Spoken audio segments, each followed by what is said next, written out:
Good morning, gearheads, and welcome to Speed City F1. We just watched the qualifying session, the last qualifying session of 2025, and Max Verstappen did what he had to do and put it on pole ahead of his competitors for the championship, Lando Norris and Oscar Piastri.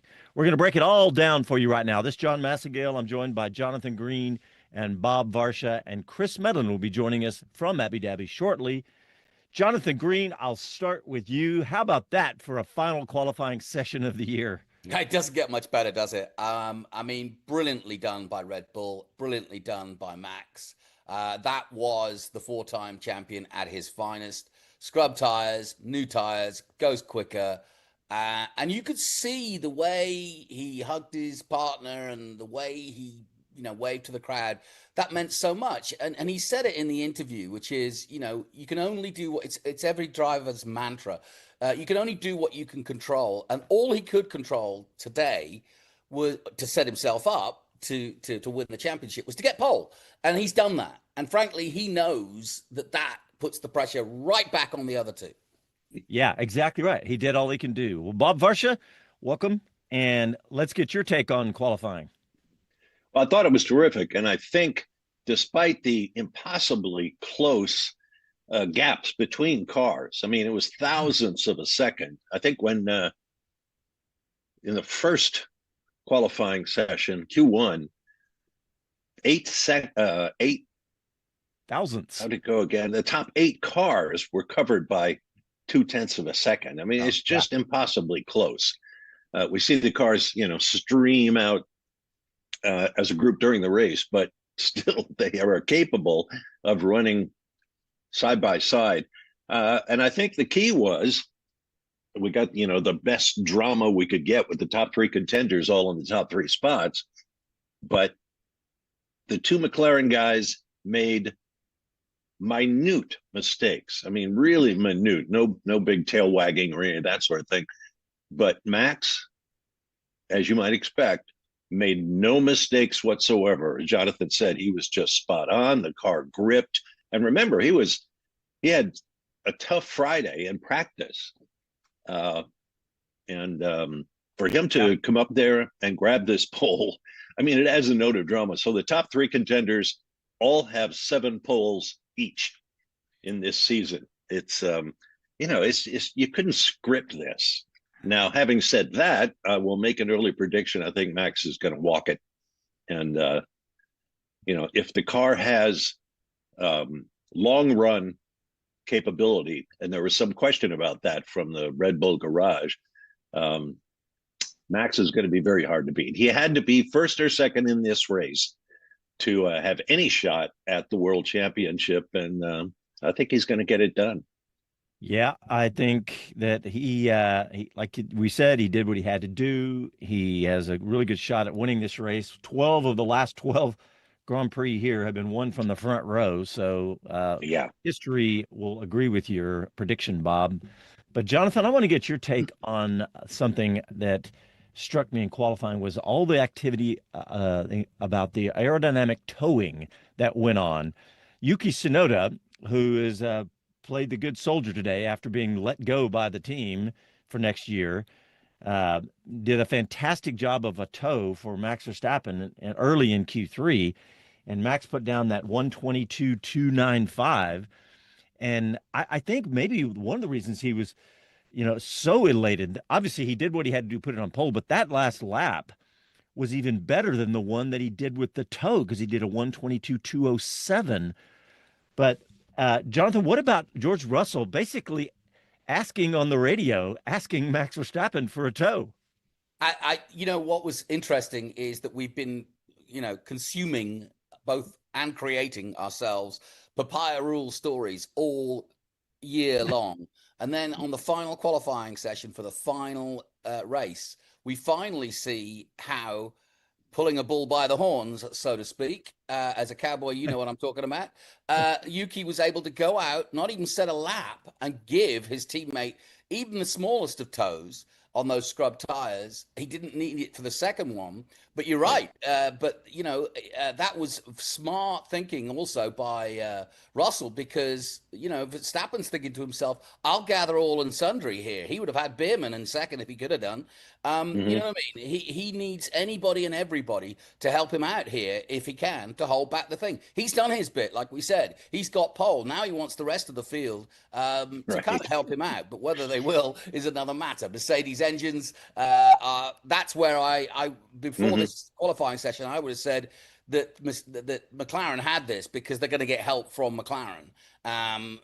From Mercedes. And so, it was incredible to actually see that teamwork. Yuki, despite being knocked out by the team or put down to reserve, did his job brilliantly at just the right time for the world champion. We've been waiting for somebody to step up and help Max. Yuki did it. Now, I know we don't get all the radio messages from pit to driver, but does anybody else find it unusual that I can't recall? That's not the unusual part.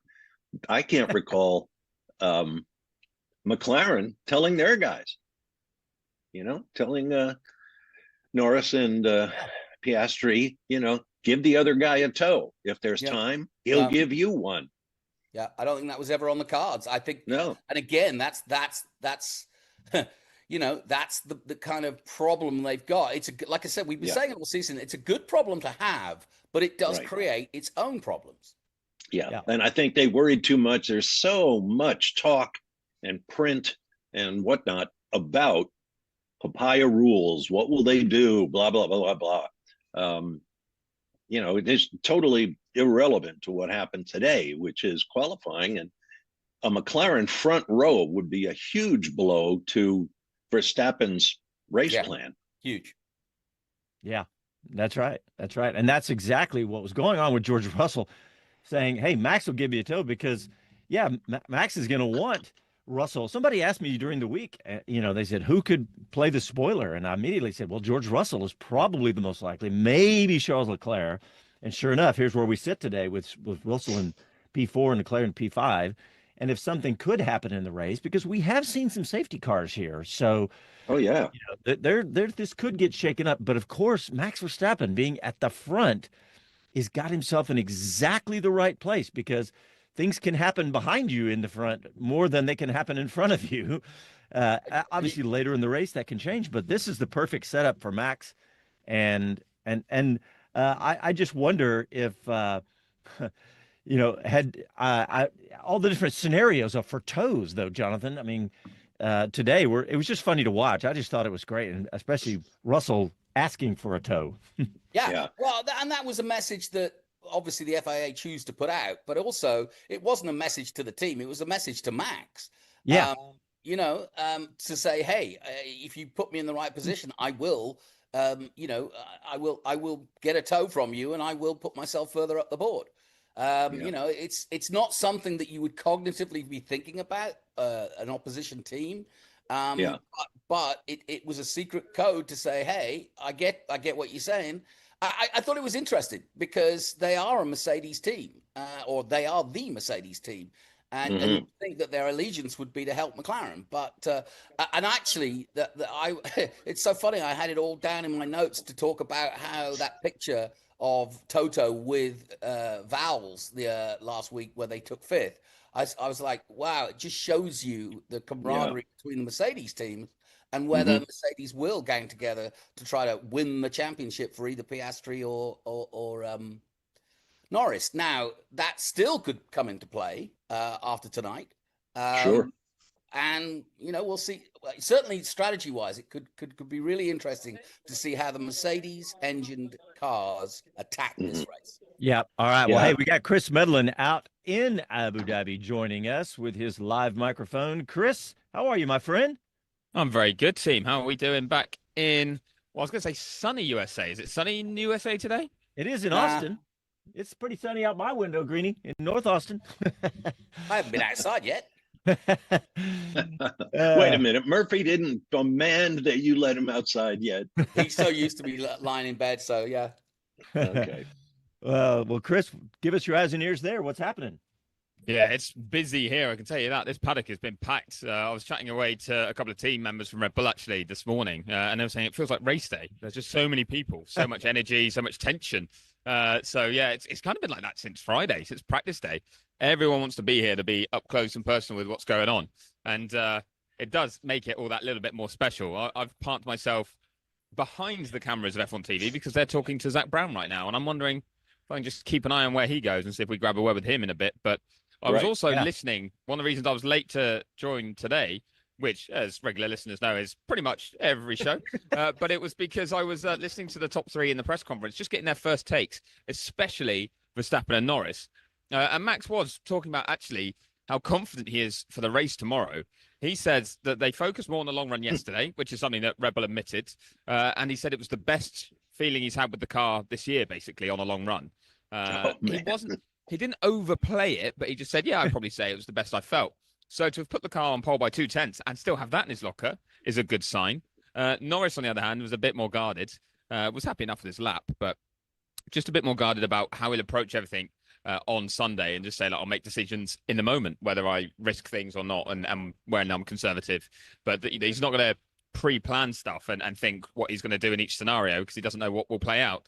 Verstappen similarly said, I won't think about anything about the race tonight. I'll worry about it tomorrow when we come in and do strategy meetings and talk about it. Because half the time you make all these plans and after two corners, they go out the window. So he's trying to downplay what he'll be thinking about tonight. Admittedly, it's a bit of a silly question to say, thinking about permutations. He can control nothing other than winning that race. Yep. There's nothing he can really do to influence anything else other than maybe we go to a Hamilton 2016 scenario of trying to back the field up a bit. But I think with these cars and the pace of some of the other ones, and therefore kind of the lack of performance advantage they have over the whole field, even doing that doesn't quite work as it might have in 16. And in the end, it didn't even work for Hamilton, did it then? No. Yeah. And hey, Chris, I've got a question.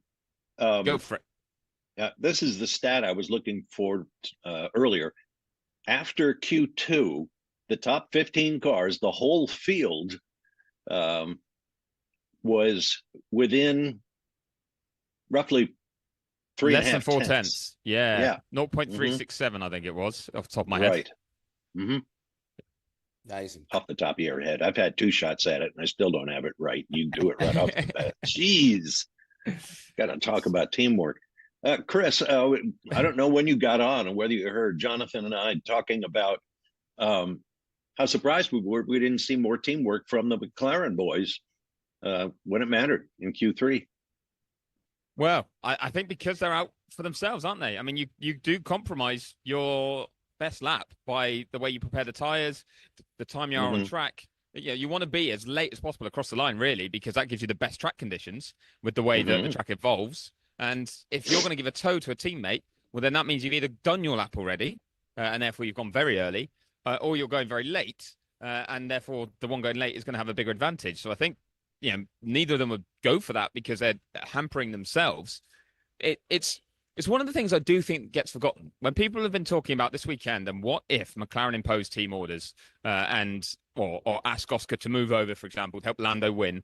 And some people are going, oh, that's not the way to win a championship, like your teammate giving up a place for you and you get the extra points.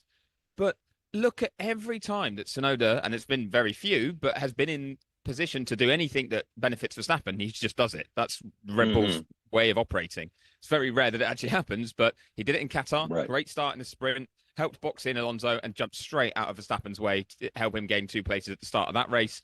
And here, sacrificed him. He didn't get a first run at all. He just went and gave a tow to Verstappen. And then on the second one, go out early, even though it limits your potential performance because you've got to give a tow to Max on his final lap, which has to be as late as we can do it.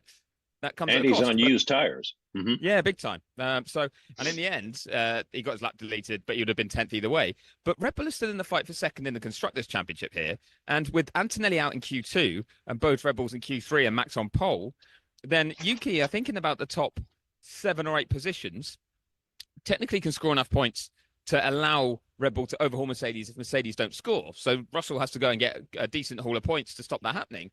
But they're not looking at that at all. They're just going all in on Max, which I understand, but I just think people need to remember that where, McLaren are very much doing it a different way. But if they do impose team orders tomorrow, that's not out of sync with what Red Bull have been doing to try and make sure their drivers got the best chance of winning. Exactly, Yeah. yeah.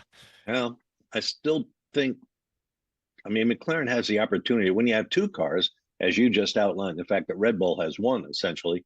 You got two cars that are contenders from McLaren. Let both drivers give the other a tow. I mean, the cars are so evenly matched. You've got all these laps tomorrow. I mean, it's not like you're going to drop off the face of the earth just because your teammate is on pole, or, as we said earlier, an all McLaren front row would be an absolute nightmare for Max Verstappen, I would think. It would, but if you're saying that the toe thing again, it's like who are you disadvantaging with it? Like the final run of Q3, the later you do that lap, the best track conditions you get, the quicker the lap time you'll do. And we've talked about how close it is. But for example, let's say they said, okay, Norris gets that and Oscar gives him a tow. That means Oscar has to hurt his own flying lap. And even if Lando gave him one on the first run, well, when he did that, it's still not when the track's at its best conditions and they were on used tires. So basically you cannot keep that equal. Even though you've got two drivers there, you cannot keep that equal. Right.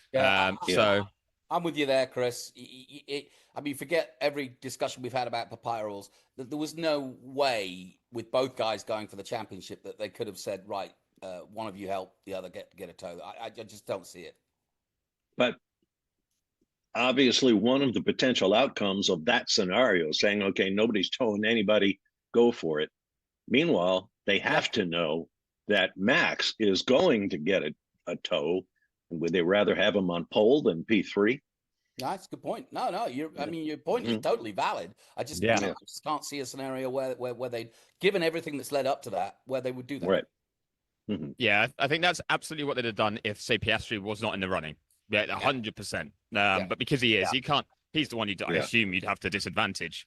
So that's where I think you guys were right though with how clever Russell was being. That message was to Red Bull, not really to Mercedes, saying, "Hey, just make sure you've thought of this. If you can give me a tow, I'll take it." And I don't think they meant just Verstappen, because actually the way it played out, I think Tsunoda could have helped him as well. I don't think he ended up doing it, but I think Tsunoda gave Verstappen a tow on the final lap on the run to turn 6. So into the first chicane off the end of the long back straight. On the first run, we'd seen him do it into turn 9. Well, because he'd given that tow up already, technically he still had that run to turn 9 to give a tow to Russell, who was behind him. But I don't think he did in the end. But if Red Bull were playing that game, they could well have done that just to try and get Russell ahead of one of the McLarens. In the end, as it was, I think Norris did a good enough job that would have been pretty tricky with Russell's final lap for him to actually get ahead of either of them. But that's the way they could have tried to play it, and that was definitely in Russell's thinking. Definitely. I thought Russell and Max didn't like each other. Oh, they don't, but Russell will take any competitive advantage he can get. And to be honest, I think Russell would love to be a player in this championship. He knows he can't win it himself, obviously, but for him to have delivered a performance that shows, hey, I'm of your caliber, I'm of your level, dare I say it, stop one of Norris or Piastri becoming world champion, then he's every chance of going ahead of them with his own title next year and having one more title than they have. There's self-confidence in some of these drivers, I think. And as much as Max already has a bunch in the bag, I think it would hurt Russell. This is an opinion, not something I've been told, but I think it would hurt him to see Lando beat him to a world championship first, for example, having come through the ranks together. I think he'd want to get that title first. Not that he'd ever do anything to, disrupt or try and stop Norris winning it. Sabotage. But I also don't think he would then desperately go and out of his way to try and help him either. Yeah. I mean, you talk about that group who have come into Formula One. What is it? Lando's been there 7 years. Russell's about the same. And all they've had to do is learn their way and then be watchers on the sidelines as Max Verstappen has totally dominated the last 4 championships. And they were coming into Formula One to win a world title. So, yeah, I get that thinking completely. Yeah, and there's no lack of effort from George Russell today. Did you see how many times he was on the ragged edge? In fact, almost put in the barriers at one point. But all right, guys, let's get a quick break in. You're listening to Speed City F1, and we'll be back right after these messages. All right, hey, guys, I got to step away for 30 seconds. So y'all run with it on YouTube. There's lots of comments. Go!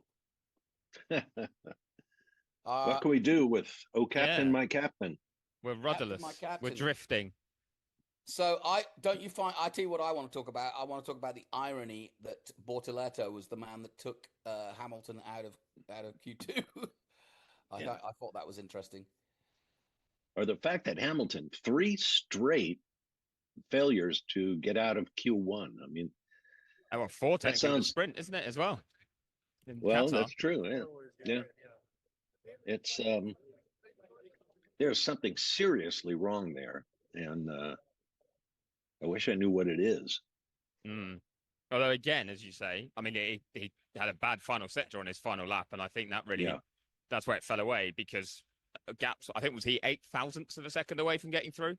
The gaps again were tiny. So I think everybody that dropped out in Q1, except Colapinto, who was half a second off everybody else, everyone else was within less than a tenth. Again, it's the tiniest of tiny margins. Right. And in the cockpit, you got to be feeling, oh, that was my mistake. This is, my effort is shot, because somebody else is going to be less than a tenth behind me. Bill Ricker said, I fear Hamilton will hang on for first season of new design rules, i.e. next year, before graduating to WEC. If he moves now, it will open the seat up for Yuki or someone. Stroll is overdue a move to WEC too.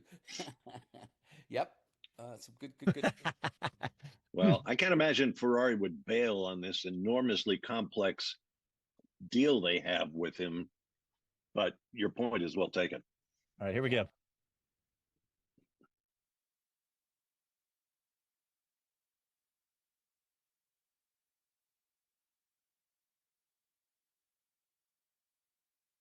I'm George Russell, and you're listening to Speed City.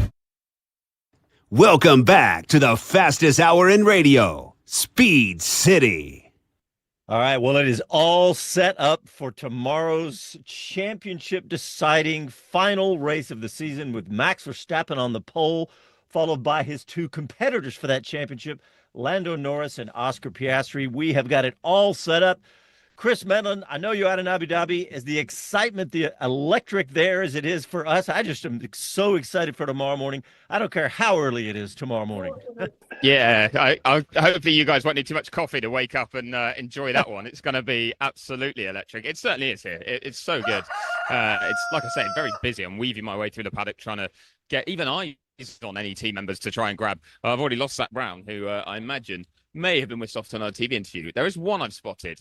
I don't think I'm going to get to him, but I'd be intrigued to know. So I'll tell you what my thought process is here. I can see Toto Wolff, and I want to know if anything changes, if there's anything extra that's factored in by a team when there's a title fight that they're not part of. Whether you think, okay, we can take advantage of that with a different type of strategy. Are you a bit more conservative because you don't want to be playing a role? I've actually had a midfield team say that they're more worried about at some point interfering, even if they're having a great weekend, than their own Constructors' Championship positions that they're fighting for. Because, if you're a midfield driver who makes a great start or something, or gets a lucky strategic call with a safety car, and you find yourself up in 3rd or 4th place in the middle of the race, and you've got someone behind you, and fans are wanting, so that's Lando Norris, and Norris fans are annoyed because the midfield driver's holding him up. That's the way of the world these days, isn't it? They're like, oh, we're going to get so much abuse if we get in the way of this. Anybody can be a villain. I feel like someone's going to be. Someone almost has to be tomorrow. I'm not sure who, how, or why, but when you've got 3 that could win it, 2 of them are going to have their own sob stories, and there's normally somebody else involved in that. Yeah. Hey, speaking of villains, Alonso they had a nice qualifying in P6 today. I know if Alonso had a half a chance, he'd like to play his part in this, Jonathan. Oh, count on it. You know it. And I'll tell you what, Alonso, last few races has started to show, for a man of his caliber and age, that he's still got it. And, give me a Honda engine and I'll show you what I can do. Yep. Which is a real circling back for Alonso. I know. He called it a Formula 2 engine back in the day. Yeah, the That's irony right. is not lost. Oh, my goodness. Oh, well, let's talk a little bit about some of the other players in qualifying. We've talked all about the top 5 and 6 now with Alonso. Bortoleto out qualifying his teammate, and Ocon also Finally coming good. finally coming good. I had a little theory about Ocon, and Chris is gonna either laugh at me or shoot me down, but with Toyota now coming in with Haas and Yuki Tsunoda out there looking for a seat, I thought, I wonder if the Haas boys might come knocking. Or Iwasa deserving a seat. Yeah. You want a Toyota guy in a Toyota car, as it were. Yeah. I'm wondering if that move is a precursor to Toyota acquiring the Haas operation and becoming yet another manufacturer competing for the world championship. I think it is. Yeah, I think that's a thought process that might be there from certain people involved, that why not? This could happen. But I don't think it's anything that's agreed as such. It's just step by step. Does it make sense? Is there a time that Haas do want to sell or not? So far, Gene Haas really hasn't wanted to. So what Toyota have done is put themselves in pole position to buy that team, pun intended, if they ever want to. But that's got to be the want of Gene as well to sell. So I'm not certain that will happen. On the Yuki point, he is a Honda driver or Honda-backed driver rather than a Toyota one, that's true. And there are Toyota young drivers that Toyota wanted to give experience to. Not to say that any of them are knocking on the door for a seat, but I do think it makes it less likely. And in fact, the driver that I've heard most likely to kind of go in there that's got F1 experience, go in there as in join Haas, was Jack Doohan, who I think that's set up to happen, but I need to double check this weekend. But he was pretty close to an agreement that was Toyota backed and would have him racing in Super Formula and kind of part of that setup, able to do TPC running. Obviously a very good simulator driver, and they're getting a new simulator developed and put in as well. So I'd heard that was a potential move for him after leaving Alpine, which he can do after this race. So it may well be an announcement for next week if there is legs to that. But I'll admit I haven't had an update on that one since. I think it was about Mexico I last spoke to his team about it, maybe even a bit earlier. And at one point, Jack stopped me. I was like, how do you know that? And I had to be like, well, I've got contacts. And he tried to play dumb, but then once I kind of said what I knew, he was like, well, yeah, we'll see. Nothing signed yet, but we'll see. So I'll do some more digging ahead of tomorrow's show to see if I can, A, bring any more detail, and B, to make sure people come back and listen again. There you go. I work for Speed City F1. Why wouldn't I know that? There you go. So Kalle Rovanperä and Jack Doohan for 2027. Oh, what a lineup that would be. Right. Well, by there, I guess it'd be Ollie Behrman in a Ferrari, right? Yeah. Definitely. After today, yeah. Well, looking down to today's finishing and qualifying after Ocon, Isaac Hadjar, another good session for him. And Yuki Tsunoda up into P10, which is about the best Yuki's been doing all year.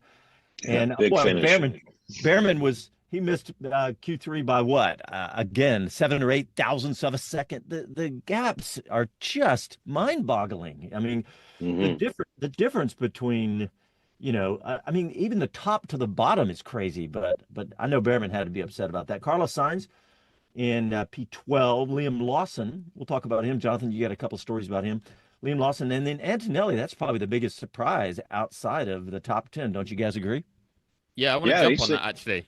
Just on the gaps you were mentioning. If we're dare I say it, if people look at that and go, Antonelli 14th, that was poor. He was 46 thousandths of a second away from getting through. But also, as we said, 0.367 covered the entire field, which meant he was just over 3 tenths off the quickest time of that session. And Oscar Piastri got through in 8th. Lance Stroll was slowest in Q2 in 15th. The gap between Piastri and Stroll, so more than half the cars involved, 0.076, 76 thousandths of a second. It was unreal. How fast can you blink your eyes? That is just crazy. Nice. And I guess it is exactly what you would expect at the very end, the very last race of a current rules period, right? It's exactly what you'd expect. Yeah, it is. But at the same time, it doesn't always lend itself to good racing because the cars are so closely matched. They kind of there's not a pace differential all the time to then see people fighting through. I mean, Antonelli, for example, there, I'd go look out for him from 14th. And I do think he'll go forward from there. But it'll be harder because look how quick all the other cars are. Yeah. Yeah. But look at Ollie Behrman, whose time in Q2 that failed to push him forward was 123.041. Isaac Hazar, the best time he turned in Q3 was 123.072. So maybe apples and oranges, but Behrman was quicker than Hajar could manage, but did not advance. Yeah. That guy's really something. So Behrman, I mean. after Antonelli, we had Lance Stroll, and then in P16, Lewis Hamilton. Wow. I mean, I think we talked about some during the break too, but this is just a stunning turn of events for Lewis Hamilton right now. Bob, I know you were really just flabbergasted by what's going on with him. Yeah, kind of crestfallen. I mean, the point was made during the TV broadcast that this was the first time a Ferrari driver had failed to advance in qualifying in forever, years and years and years. And that led me to believe, well, when was the last time a Ferrari driver failed in 3 consecutive races to come forward? And Lewis, who's normally a pretty good interview after a hard day at the track, was speechless. I mean, poor Rachel Brooks was trying to get questions answered, and Lewis was just monosyllabic. Yeah. It's I think the problem is, we forget sometimes. Lewis almost won his rookie year, the championship. So he's never had this kind of struggle with anything. Yeah. From McLaren to Mercedes, he's been very, unlike Alonso, he's been very smart with his choices. And or be they very few choices, but they've always been the right ones. And I talk about all the way up, working in F3 with Fred Vasseur, et cetera, and I really do think that he is wearing his heart on his sleeve, but he's out of sorts, and he's never been in this position before. He knows he's the greatest driver of all time, potentially, and it's just not where he wants to be, and it shows, and it's hurting him more because he's going into a spiral now. Yeah, a couple of things that could happen. One is they haven't worked that hard to develop the 2025 car, and like nearly all the teams, they've devoted a lot of resources to next year's car, because Charles Leclerc, who used to be the absolute bet for pole everywhere, has been struggling more recently, or Lewis has kind of lost the plot, and it's hard to say but we see athletes all the time who stay too long at the dance. And yeah, I agree with you about Lewis's choices for his future, but I don't think he realized how bad this Ferrari is, and the chances of him winning that long anticipated 8th world championship just isn't going to happen with this thing. So let's hope their 2026 model is competitive. Well, Chris, well, let me ask Chris this question, because Hamilton, he obviously still has the fire, right? He's completely upset, and it's not like he's just coasting, and just saying, hey, I'm at the end of my career. He absolutely wants to win. And Chris, I mean, I'm sure you see that in him. Oh, absolutely. That's one of the reasons that he is monosyllabic and sulky after a qualifying session like this. He does not hide his emotions, and it hits him hard. He's not, he's a very proud guy as well. And he's there going, well, I thought I was going to be better than this season. I thought it was going to be an improvement on where I was last year, because of course Ferrari were challenging for a constructors title last year, much further ahead than Mercedes were. Number of race wins for Charles Leclerc. He's thinking, yep, I'll be winning races in red. He did get a sprint win, obviously, at the start of the year too, that probably said, hey, tough start, but we've got potential. And then it's not happened. And look, I mean, Leclerc scraped through into Q2 today. Then he did obviously advance to Q3 and do a good job beyond that. But sometimes you've just got to get the ball rolling, and you've got to get you've got to keep making that progression. And Lewis hasn't been doing that more recently. And then that's when he's the first one to answer those questions and not want to talk. If he was playing it down, dare I say it, if he was there going around being like, well, I'm still loving life, I love driving for Ferrari and it's the end of my career and this is a lovely thing to do, then I'd worry. Right. Then I'd be thinking, hang on, where's that hunger gone? Where's that fight gone? Yeah. But I do think at this stage of his career that if next year gets off to a bad start, and the car is not competitive, I do think it might be this isn't fun. This isn't what I signed up for. This isn't what I wanted. And I'm hurting my legacy. And I think there will be serious consideration to stepping away. And I think the way this again is projecting, but I think the way Lewis would do it is that would be an early call. I think we'd know, and he would make clear to everyone that he is in his final season. And for fans, in many ways, brilliant for them that they would then know, all right, I want to go to an F1 race and see Lewis Hamilton race before he hangs up his helmet. The farewell tour. Yeah, and I can also see him agreeing to sort of help the team 27 if that was the case halfway through 26. Bring Behrman in and be the mentor that in other words, I think he's tied to the Ferrari mast in terms of a legacy.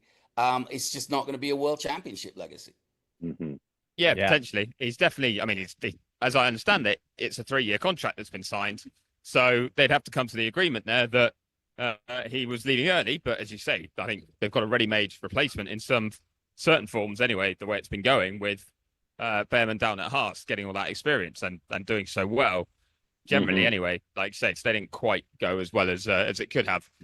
So, yes, potentially I could see that. I do think it would be a very part-time role, though, because I think he would really want to throw himself into other things. And, yes, he loves Formula One. He loves racing. He's said previously that once he retires, you wouldn't see him again. Then more recently, he said, actually, there's certain things he'd like to improve in F1 and stick around for in terms of diversity and inclusion and things like that. But I do think it would be like you said, kind of a farewell tour and then right, I'm on to new projects to try and be great at those, because that's what makes these athletes and the best so good is that drive and commitment to something. They can transfer that. They're not always quite as good at it, but that commitment is there for them to try and be the best at it too. So I think he might go and do something else in that sense. Yeah. Yeah. All right, guys, we're going to take a break. When we come back, we got some news from Cadillac that I thought was really fun to talk about. You're listening to Speed City F1, back after these messages.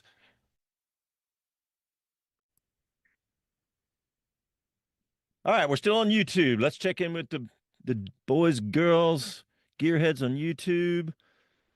I think y'all probably covered some while I ran to the 100 a minute ago.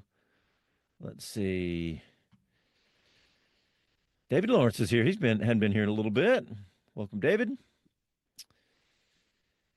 In fact, he says, let's see, who's talking about? He wants to win for himself. Oh, talking about Hamilton said he wants to win for himself for Ferrari. Yeah, this season has been a turd, and so many elements have not aligned.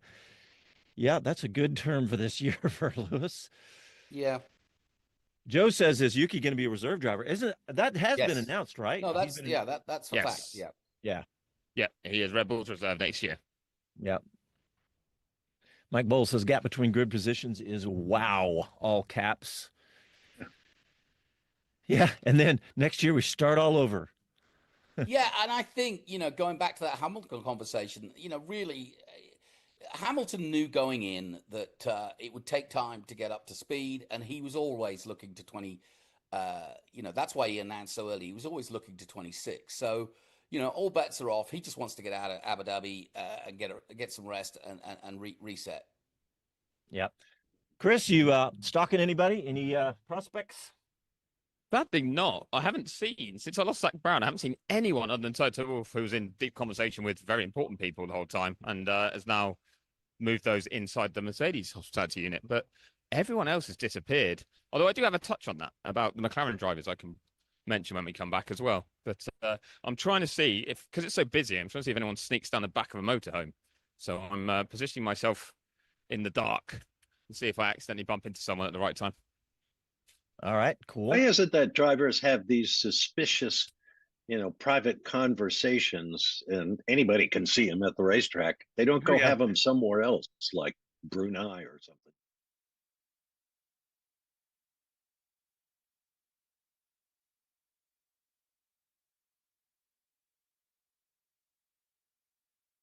Hi, this is Max Verstappen, and you're listening to Speed City. Welcome back to the fastest hour in radio, Speed City. All right, welcome back to the final segment of our post-qualifying show. But don't forget, tomorrow we got a full day of exciting coverage for you. But Chris Medland is out in Abu Dhabi right now. Chris, I saw your tweet, the photo you took in the press conference of the 3 title contenders. That looked like I've never seen the press conference room jammed so full of people. That was amazing. Yeah, I couldn't get in the door originally. I was only getting down there for the second part due to another interview that clashed. They do the press conference in 2 halves of a half hour with 3 different drivers each time. So I'd missed the first half hour, came in for the top 3 in the championship for the second half hour, and I tried to open the door and it wouldn't open. I thought someone was directly behind, like not letting people in.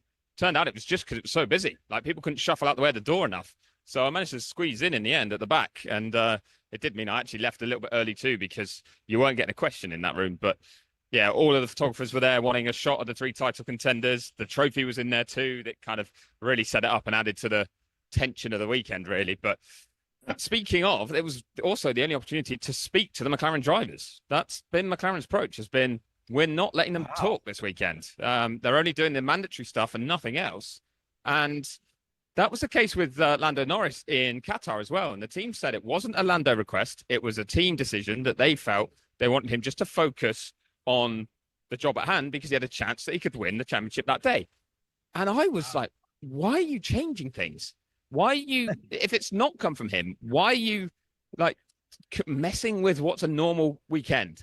Because he's trying to go out there to do the normal job. He's trying not to change anything himself. Right. And that was something I found really surprising, because it did feel like all you're doing then is giving him a headspace to think, whoa, today's a big day. Oh, I've got to do this. Right. Now, I know Norris sometimes picks up on the fact that he gets asked questions and that makes him think of stuff, but it just felt like actually the change was unusual. And they didn't stop Oscar Piastri talking because they said he couldn't win the title that day. But for me, that's what surprised me. I was like, well, yeah, sure, Oscar can't win it, but he's trying to keep it alive. So surely you should be giving them equal treatment in this sense. It's still a big day for both. Anyway, so they've stopped both talking this weekend now, and I just find that quite strange in the build-up to the final race, where coverage and all the eyes of the sporting world are on these guys.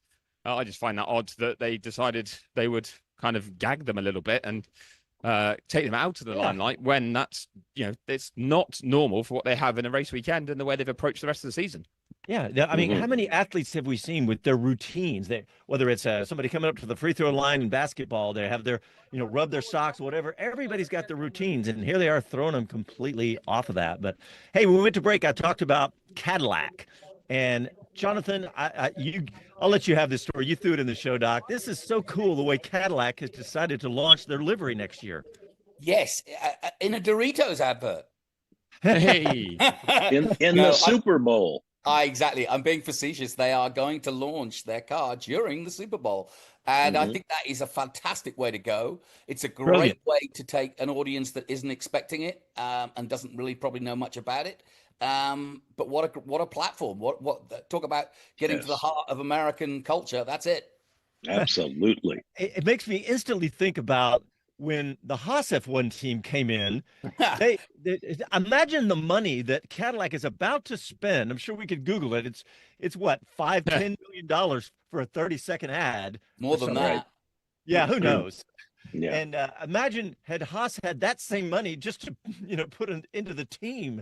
And this is showing how serious Cadillac is financially too.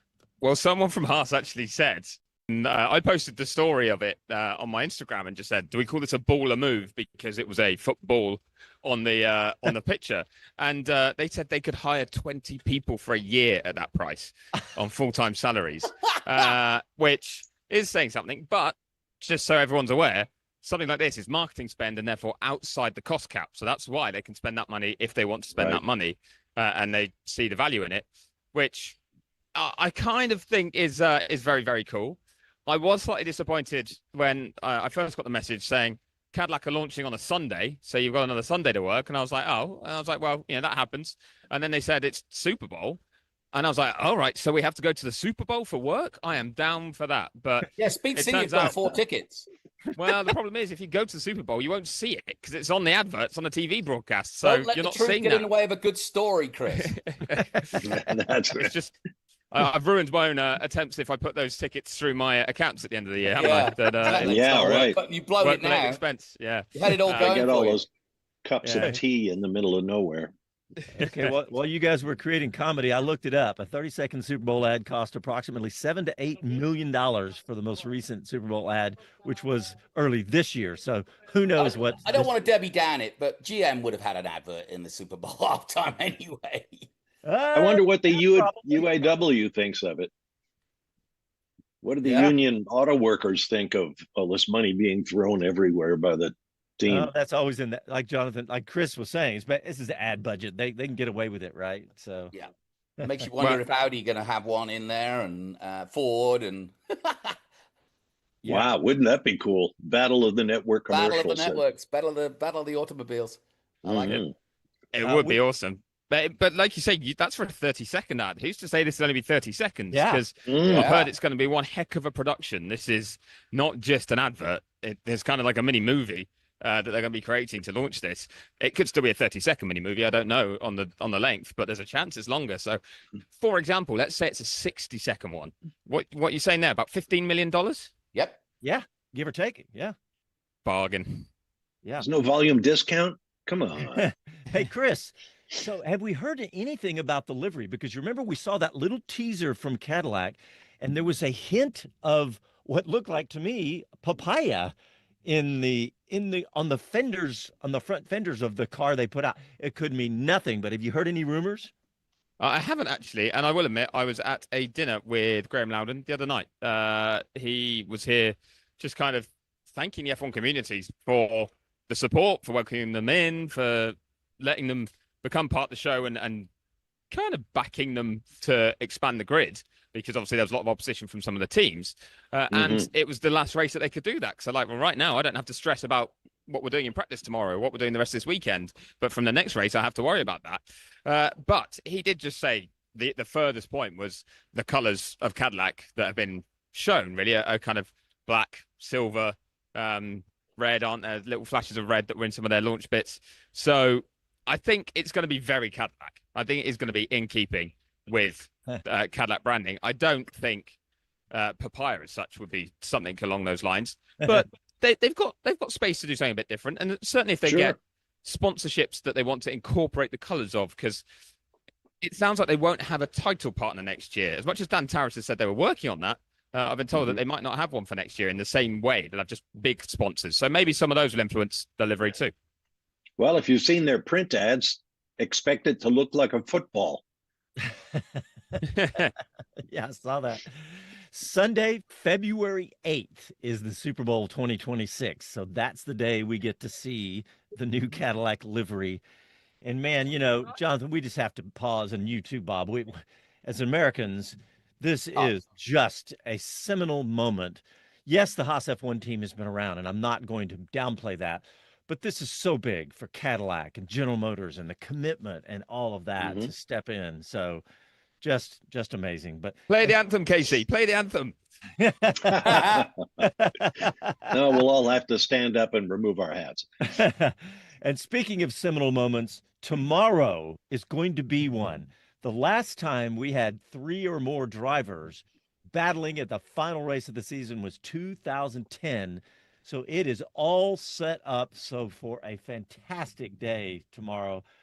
Jonathan, I know you're excited as me. I mean, I'm not going to ask you for predictions today. So thanks, everybody, for tuning in. And tomorrow morning, 7 a.m. Eastern is when we get started with our pre-race. So get up early, get your coffee, and we'll talk to you tomorrow morning.